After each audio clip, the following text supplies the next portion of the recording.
Chef ഇടുക്കിക്കാരനാ? എന്താ sir അങ്ങനെ ചോദിച്ചേ? എന്തുകൊണ്ടാണ് ഇടുക്കി ഗോൾഡ് എന്ന് പറഞ്ഞ ഈ പേരിടാൻ കാരണം? സാർ ഇത് നമ്മുടെ ഒരു സിഗ്നേച്ചർ ഐറ്റമാണ് Idukki gold beef.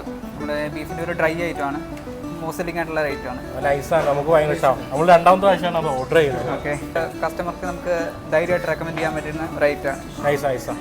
Idukki gold, ഇതാണ് ഗൈസ് ഇടുക്കി ഗോൾഡ്. നൈസ്. എനിക്കെന്തൊന്നും ബാക്കി വെക്കണേ? ഉറപ്പില്ലടാ. അടിപൊളി ഫിഷാണ്. ഫ്രഷ് ഫിഷ് കിട്ടോ? അവിടെ ചീസ് ചാർക്കോള് ഭയങ്കര ക്രീമിയാണ്.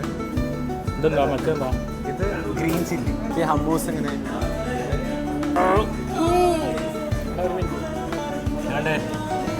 ക്രീമി, ഭയങ്കര സ്പൈസി ഒന്നല്ല. എല്ലാം അങ്ങനെ ഈ ട്രൈ ഇയാണ് ബാക്കി ട്രൈ ചെയ്തത്, ഞാനൊന്നും ട്രൈ ചെയ്തില്ല. നല്ല ടേസ്റ്റ്. ഈ പറഞ്ഞ് കുറേ തിന്നുന്നുണ്ട്. ഈ ചീസിലേക്ക് എന്തൊക്കെ കഴിക്കുന്നത്? ട്രൈ ചെയ്യണ്ടല്ലോ. ക്രീമി ചിക്കൻ ഭയങ്കര ഇഷ്ടപ്പെട്ടാ. കഴിച്ചിൽ വെച്ചിട്ട് വെറൈറ്റി സാധനം. ഇതിന്റെ പ്ലേറ്റ് ഒക്കെ പോയടാ പൊള്ളിച്ചത്. അമൂറാണ്.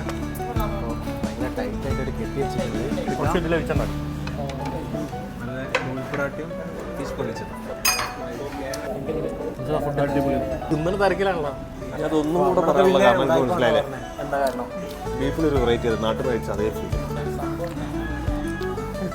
നല്ല വെൽ കുക്ക്ഡ് ആണ്. നാടൻ പ്ലസ് അറബിക് കോമ്പിനേഷൻ ആണ് ഇവിടെ ഉള്ളത്. അപ്പോൾ ലൊക്കേഷൻ വരുന്നത് ഊതുമേത്തയിലാണ്.